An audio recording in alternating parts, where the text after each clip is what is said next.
చూస్తే నేను ఒక మాట చెప్పిన తర్వాత భయపడిపోయారు. ఒకవేళ నువ్వు పింఛన్లు ఇవ్వకపోతే, మొదటి రోజున ఇవ్వకపోతే నేను వస్తానే ఈ నెల నుంచే 4,000 రూపాయలు పింఛన్లు ఇస్తానని చెప్పాను. దాంతో భయపడిపోయాడు జగన్మోహన్ రెడ్డి. నిన్న డబ్బులు రిలీజ్ చేశాడు జగన్మోహన్ రెడ్డి. ఈరోజు 75-80% ఇచ్చారు. ఈ బుద్ధి జ్ఞానం మొన్నేమైంది జగన్మోహన్ రెడ్డి అంటే. ఇంకొకటి చూశాను నేను, ఒక అడగానే జగన్మోహన్ రెడ్డి ఇంకొక రోజు చేస్తుంటే నేరుగా శవాన్ని తీసి వాళ్ళ ఇంట్లోనే పూడ్చేవాడిని. అప్పుడు బుద్ధి వచ్చేది. చంపే హక్కు నీకు లేదు. నువ్వు ప్రభుత్వంలో ఉన్నావు, బాధ్యత నీది, ప్రశ్నించే హక్కు నాది. నువ్వు తప్పు చేస్తే నిలదీస్తా, ఇంకా తప్పు చేస్తే ప్రజా సహకారంతో భూస్థాపితం చేస్తాం తప్ప వదిలిపెట్టాం. తమ్ముళ్ళు, నాకు అనిపిస్తుంది శవ రాజకీయాలు చేసే జగన్మోహన్ రెడ్డి ఫ్యాను ఆగిపోయింది. తిరిగే పరిస్థితులు లేదు. ఫ్యాన్ ని ముక్కలు చేయడానికి మీరు సిద్ధంగా ఉన్నారు. కాబట్టి లాభం లేదు. కాబట్టి గొడ్డలు తెచ్చుకో జగన్మోహన్ రెడ్డి. నీ సింబల్ గొడ్డలు పెట్టుకో. గొడ్డలు చూసి బెదిరిస్తున్నావు, గొడ్డలతో రాజకీయం చేస్తున్నావు, రాష్ట్రాన్ని సర్వనాశనం చేశావు. అందుకే సవాలు విసురుతున్నా.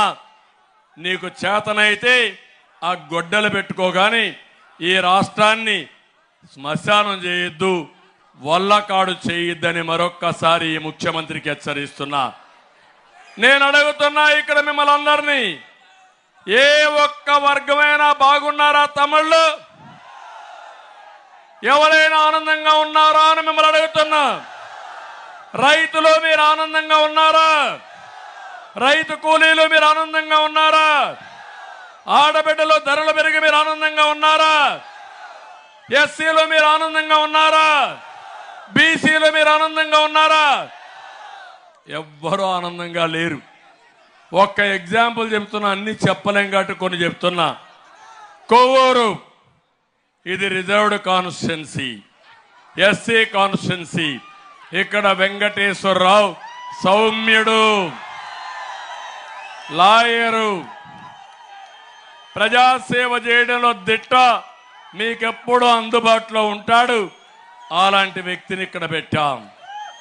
ఇక్కడుండే దళిత సోదరమణులు అడుగుతున్నా, 5 ఏళ్ళు జగన్మోహన్ రెడ్డి పరిపాలన ఎవరికైనా ఎలాంటి లాభం జరిగిందా తమ్ముళ్ళు అని మిమ్మల్ని అడుగుతున్నా. నా ఎస్సీలు అంటూనే జగన్ దళితుల్ని గొంతు కోసేస్తున్నాడు, వారికి తీరని ద్రోహం చేశాడు. మీరందరూ ఎన్నికరండి, మీరు రామకృష్ణ వెనక్కొచ్చండి.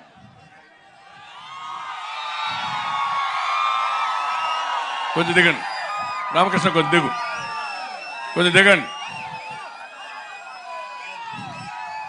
దళితుల్ని నేను ముఖ్యమంత్రిగా ఉన్నప్పుడు సబ్ ప్లాన్ తీసుకొచ్చాం. దళితులందరూ ఇంట్లో ఆలోచించుకోవాలి. జనాభా దామాషా ప్రకారం సబ్ ప్లాన్ పెట్టి నిధులు కేటాయించాం. 27 సంక్షేమ పథకాలకు శ్రీకారం చుట్టాం. మొత్తం 28,000 కోట్ల రూపాయలు డబ్బులు 5 ఏళ్లలో కేటాయించి వాళ్ళ అభివృద్ధి కోసం ఖర్చు పెట్టాం. నేను అడుగుతున్నా, ఈరోజు భూమి కొనుగోలు కోసం 3,000 ఎకరాలు కొనిచ్చాం.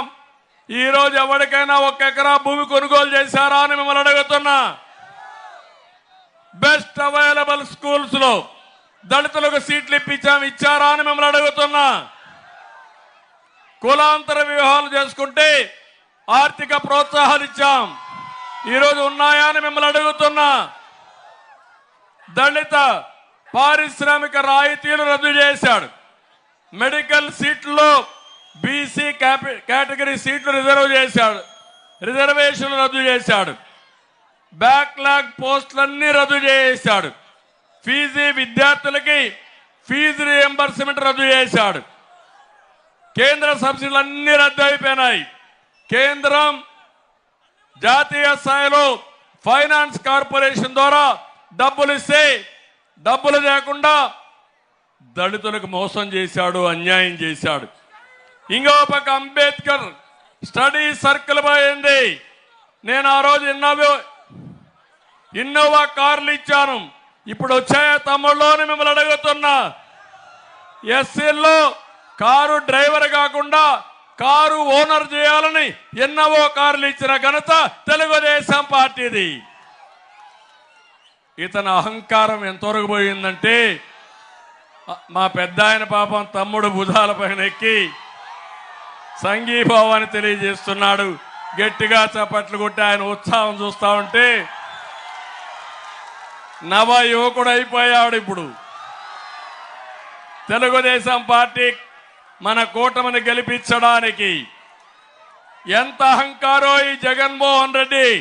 దళితులు గుర్తుపెట్టుకోవాలి. అంబేద్కర్ రాజ్యాంగాన్ని రాసిన వ్యక్తి.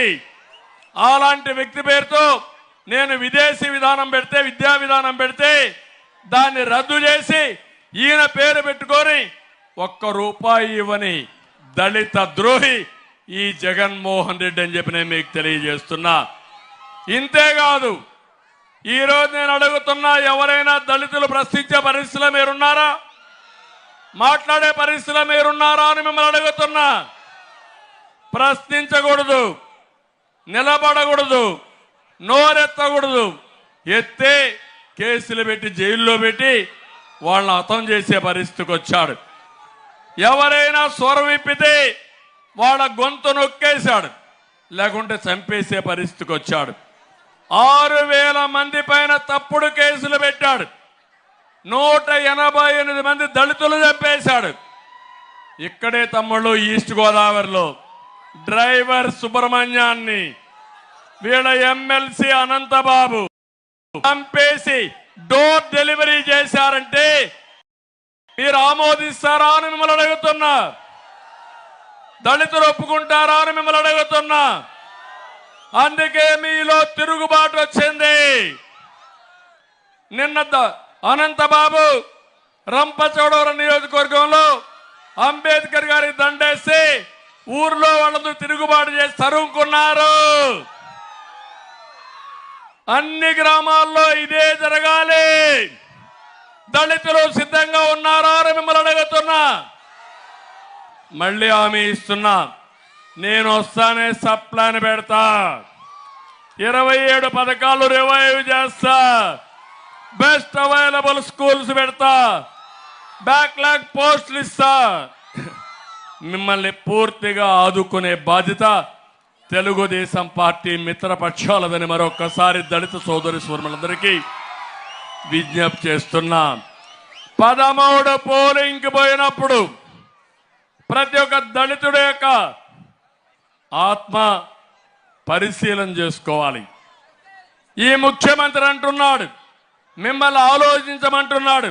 నేను అదే కోరుతున్నా మిమ్మల్ని అందరినీ. ఈ రోజు నుంచి మీరు ఆలోచించండి, మీరు మీ పిల్లలు ఆలోచించండి.